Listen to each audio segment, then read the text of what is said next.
नमस्कार दोस्तों, कैसे हैं आप लोग।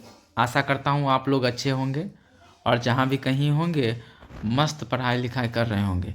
दोस्तों, आज जो है हम लोग विद्युत धारा के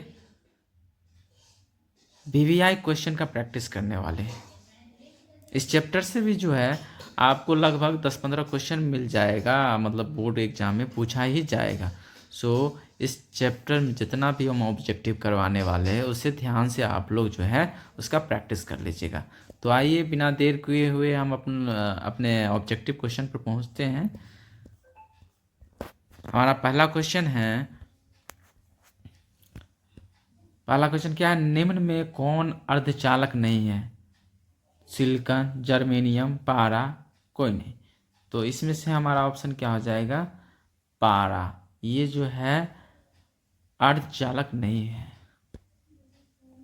बाकी जो सिलिकॉन, जर्मेनियम ये सब अर्धचालक होते हैं। आइए नेक्स्ट क्वेश्चन देखते हैं। दूसरा क्वेश्चन क्या है, वोल्ट पर एम्पियर प्रदर्शित करता है। एम्पियर, वोल्ट, ओम, वाट। तो वोल्ट पर क्या होता है? VY होता है, मतलब V जो होता है पोटेंशियल होता है जिसका ऐसा मात्रक वोल्ट होता है, और I करंट यानी विद्युत धारा जिसका ऐसा मात्रक एम्पियर होता है, और ये बराबर होता है R के, यानी मतलब रेसिस्टेंस यानी प्रतिरोध के बराबर होता है। तो प्रतिरोध का ऐसा मात्रक होता है ओम। तो हमारा आंसर C सही हो जाएगा, ओम।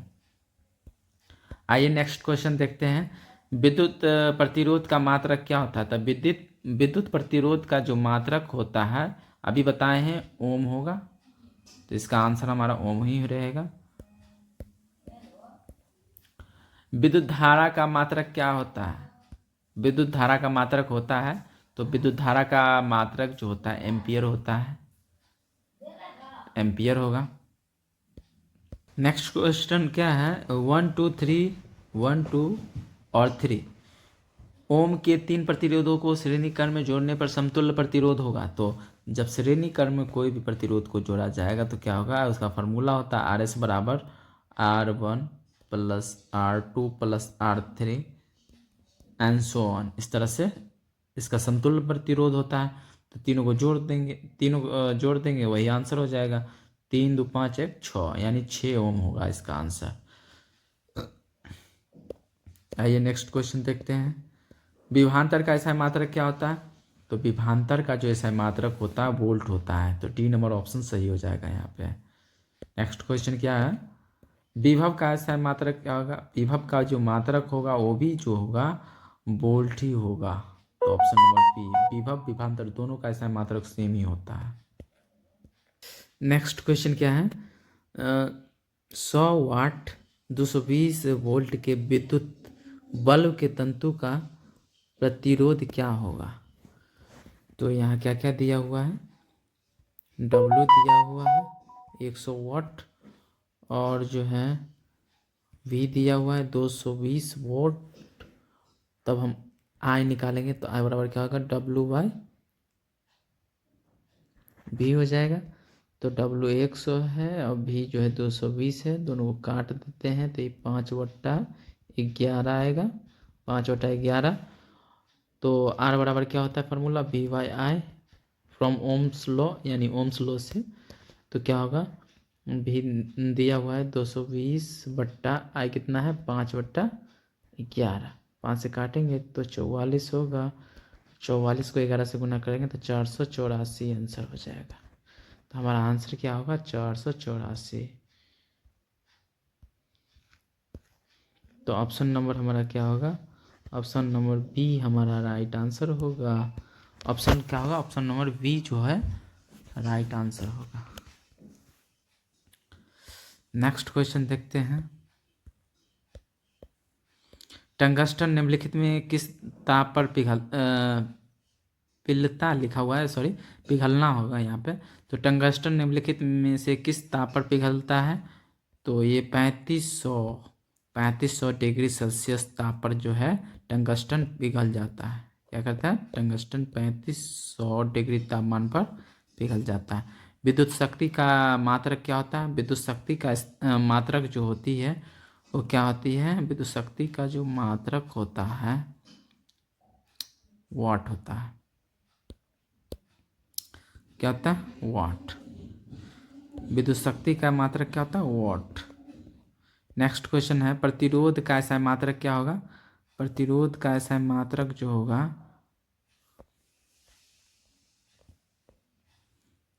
प्रतिरोध का मात्रक होगा, प्रतिरोध का ओम होगा। क्या होगा? ओम। आइए नेक्स्ट क्वेश्चन देखते हैं। 12 विभवांतर के दो बिंदुओं के बीच 2 कूलम आवेश को ले जाने में कार्य किया जाता है, तो क्या होगा? यानी V दिया हुआ है 12 V मतलब वोल्ट, और Q दिया है 2 कूलम, C होता है। तो W निकालना है, तो फार्मूला क्या होगा? W बराबर QV होता है। तो Q और V को दोनों को मल्टीप्लाई कर देंगे तो कितना होगा? 12 × 2 यानी 24 जूल। क्या होगा आंसर? 24 जूल। तो ऑप्शन नंबर बी जो होगा हमारा करेक्ट आंसर होगा। आइए नेक्स्ट क्वेश्चन देखते हैं।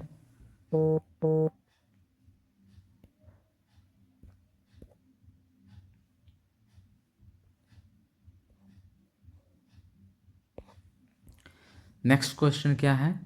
सेल के विद्युत वाहक बल का मात्रक होता है, तो सेल के विद्युत वाहक बल का जो मात्रक होगा हमारा क्या होगा? ऑप्शन नंबर बी वोल्ट होगा।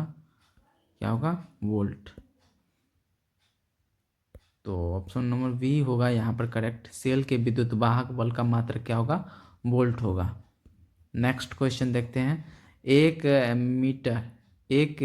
एमीटर के स्केल पर 0 तथा 2 एम्पियर के बीच 20 विभाग है, इसका अल्पतमांक है, तो इसका अल्पतमांक जो होगा क्या होगा? ऑप्शन नंबर ए हमारा यहाँ पर करेक्ट है। ए नंबर यहाँ पर क्या है? करेक्ट है। आइए नेक्स्ट क्वेश्चन देखते हैं। आवेश का ऐसा मात्रक क्या होता है? तो आवेश का ऐसा मात्रक जो होता है कूलम होता है। नेक्स्ट क्वेश्चन है, जब किसी चालक तार से विद्युत धारा प्रवाहित होती है तो गतिशील कण होते हैं, इलेक्ट्रॉन होते हैं। क्या होते हैं? इलेक्ट्रॉन। तो ऑप्शन नंबर डी हमारा यहाँ करेक्ट होगा। निम्नलिखित में कौन विद्युत का सुचालक है? तो निम्नलिखित में विद्युत का सुचालक कौन है? ग्रेफाइट है विद्युत का सुचालक। सल्फर, प्लास्टिक, आयोडीन ये सब कुचालक है, लेकिन ग्रेफाइट अधातु होने के बाद भी जो है विद्युत का सुचालक होते हैं। नेक्स्ट क्वेश्चन है, विभवांतर का मात्रक होता है, तो पहले भी बता चुके हैं विभवांतर का ऐसा मात्रक वोल्ट होता है। और विद्युत बल्ब का तंतु किस धातु का बना होता है? तो विद्युत बल्ब का धातु जो है टंगस्टन से बना होता है। विद्युत बल्ब का तंतु टंगस्टन धातु से बना होते हैं। नेक्स्ट क्वेश्चन है, 10 ओम एवं 20 ओम के दो प्रतिरोधों के श्रेणी क्रम में जोड़ने पर समतुल्य प्रतिरोध क्या होगा? 20 और 10 30 हो जाएगा। 20 और 10 30, तो ऑप्शन नंबर 30 ओम होगा। फार्मूला वही होगा जो हम पहले बता दिए हैं। सीरीज में अगर जुड़ रहा है तो ये वाला फार्मूला यूज करेंगे, R1 R2 इस तरह से जुड़ता जाएगा। और अगर अगर अगर जो है ये श्रेणी समांतर क्रम में जोड़ रहा है तो ये वाला फार्मूला यूज करेंगे। इसके लिए 1/RP बराबर 1/R1 प्लस 1/R2 प्लस इस तरह से होगा। ये दोनों फार्मूला जो है बड़े काम का है। इस पर जो है मतलब न्यूमेरिकल क्वेश्चन भी कुछ पूछ देता है, तो इसलिए आप दोनों फार्मूला को अच्छी तरह से याद रखिएगा। नेक्स्ट क्वेश्चन क्या है, किसी बल्ब से 220 वोल्ट पर 2 एम्पियर की धारा प्रवाहित होती है, तो फिलामेंट का प्रतिरोध है, तो मतलब आर पूछा है, तो आर बराबर फार्मूला क्या होगा? V/I। तो 220/2 यानी 110 आंसर हो जाएगा हमारा। ऑप्शन नंबर डी जो होगा यहाँ करेक्ट हो जाएगा। नेक्स्ट क्वेश्चन क्या है, बैटरी से किस प्रकार से धारा प्राप्त होती है? तो बैटरी से जो है धारा यानी DC धारा प्राप्त होता है। नेक्स्ट क्वेश्चन क्या है, आम मीटर को विद्युत परिपथ में कैसे जोड़ा जाता है? तो आम मीटर को विद्युत परिपथ में समांतर क्रम में और वोल्ट मीटर को समांतर क्रम में जोड़ा जाता है। नेक्स्ट क्वेश्चन है, वोल्ट मीटर को विद्युत परिपथ में कैसे जोड़ा जाता है? तो अभी बताएं समांतर क्रम में जोड़ा जाता है। नेक्स्ट क्वेश्चन पर आते हैं, नेक्स्ट क्वेश्चन है, विभवांतर मापने वाले यंत्र को कहा जाता है। विभवांतर मापने वाले यंत्र को वोल्ट मीटर कहा जाता है। अब विद्युत मापने वाले यंत्र को एमीटर बोलते हैं। ये दोनों भी याद रखिएगा। नेक्स्ट क्वेश्चन, एक वोल्ट कहलाता है। तो वोल्ट बराबर क्या होगा, ऑप्शन नंबर हमारा यहाँ पर क्या होगा, वोल्ट भी बराबर होता है क्यू यानी W/Q, तो यानी जूल पर कूलम होता है। तो बी नंबर ऑप्शन हमारा सही हो जाएगा। नेक्स्ट क्वेश्चन क्या है, किलोवाट घंटा मात्रक है। विद्युत ऊर्जा का मात्रक है। विद्युत ऊर्जा का मात्रक क्या है, किलोवाट घंटा। ओके। नेक्स्ट क्वेश्चन है, विद्युत हीटर की कुंडली में किसका प्रयोग किया जाता है। नेक्स्ट क्वेश्चन क्या है, विद्युत हीटर की कुंडली में किसका प्रयोग किया जाता है। तो विद्युत हीटर में नाइक्रोम का तार का प्रयोग किया जाता है। नेक्स्ट क्वेश्चन क्या है हमारा, विद्युत चुंबक बनाए जाते हैं। तो विद्युत चुंबक जो है नरम लोहे से बनाए जाते हैं। नेक्स्ट क्वेश्चन क्या है, विद्युत धारा उत्पन्न करने की युक्ति को क्या कहते हैं। विद्युत धारा उत्पन्न करने की युक्ति को जनित्र कहते हैं। आइए नेक्स्ट क्वेश्चन देखते हैं। 1 HP बराबर होता है, यानी 1 HP बराबर होता है 746 वाट। तो ए नंबर ऑप्शन हमारा यहाँ पर करेक्ट हो जाएगा। नेक्स्ट क्वेश्चन क्या है, निम्न में कौन सा संबंध सत्य है। तो इसमें से कौन सा संबंध सत्य है सो बताना है।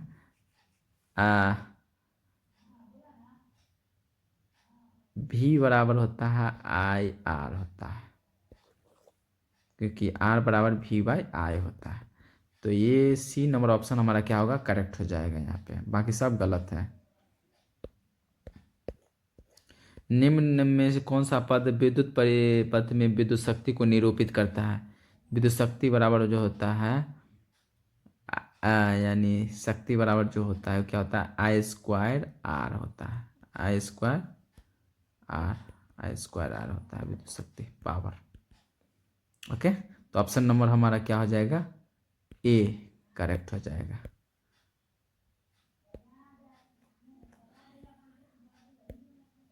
स्थिर विद्युत में आवेश होती है। स्थिर विद्युत में आवेश होती है विरामावस्था में, गति की अवस्था में, दोनों अवस्था में रहते हैं, किसी भी अवस्था में नहीं रहते हैं। तो इसमें से हमारा ऑप्शन जो होगा ए हमारा ऑप्शन करेक्ट होगा, विरामावस्था में रहते हैं। स्थिर विद्युत में आवेश विरामावस्था में रहता है, लेकिन स्थिर विद्युत अगर नहीं है तो उसमें जो है गति की अवस्था में रहेगा। धारा में आवेश रहते हैं। धारा में आवेश किस तरह से रहेगा, गति की अवस्था में रहेगा। तो ऑप्शन नंबर बी हमारा यहाँ पर जो होगा सही होगा। ऊर्जा का ऐसा मात्रक क्या होता है, ऊर्जा का ऐसा मात्रक जूल होता है।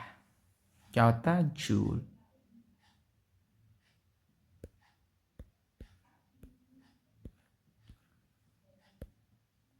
एक किलोवाट घंटा का व्यावहारिक मात्रक क्या है, यूनिट। 1 किलोवाट आवर को बोलते हैं, 1 किलोवाट आवर को यूनिट बोलते हैं, 1 यूनिट बोलते हैं। तो यूनिट होगा ये। 1 जूल का मान होता है, 1 जूल का मान कितना होता है, 4.18 कैलोरी होता है। तो ये ऑप्शन नंबर हमारा यहाँ पर जो ए होगा सही होगा। नहीं सॉरी, ऑप्शन नंबर यहाँ पर बी करेक्ट होगा। 1 जूल का जो मात्रक होता है क्या होता है, 0.24 कैलोरी होता है। क्या होता है, 0.24 कैलोरी होता है, 0.24 कैलोरी। याद रखिएगा ये क्वेश्चन। नेक्स्ट क्वेश्चन है, शुष्क सेल में ऋण इलेक्ट्रोड किस धातु का होता है। शुष्क सेल में ऋण इलेक्ट्रोड किस धातु का होता है। तो कार्बन का पहला ऑप्शन है, दूसरा ऑप्शन क्या है, जस्ता का, तीसरा ऑप्शन है तांबा का। इनमें से कोई नहीं। तो यहाँ पर जो हमारा आंसर होगा जस्ता का होगा। शुष्क सेल में ऋण इलेक्ट्रोड किस धातु का होता है, जस्ता का होता है। नेक्स्ट क्वेश्चन, ये आखिरी लास्ट क्वेश्चन है।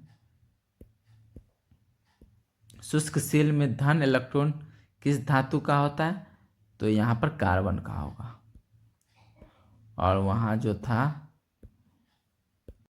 बेटा मुझे देखकर इग्नोर मत करना, इस बार जो भी एग्जाम में पास होना चाहता है मैं पास कर दूंगी, मगर मेरा भी एक काम करना होगा तुम्हें। इस वीडियो को एक लाइक और चैनल को सब्सक्राइब करना होगा और 5 सच्चे मित्र को शेयर करना होगा, और मेरे बेटे जाते जाते कमेंट में सरस्वती माँ लिख दो।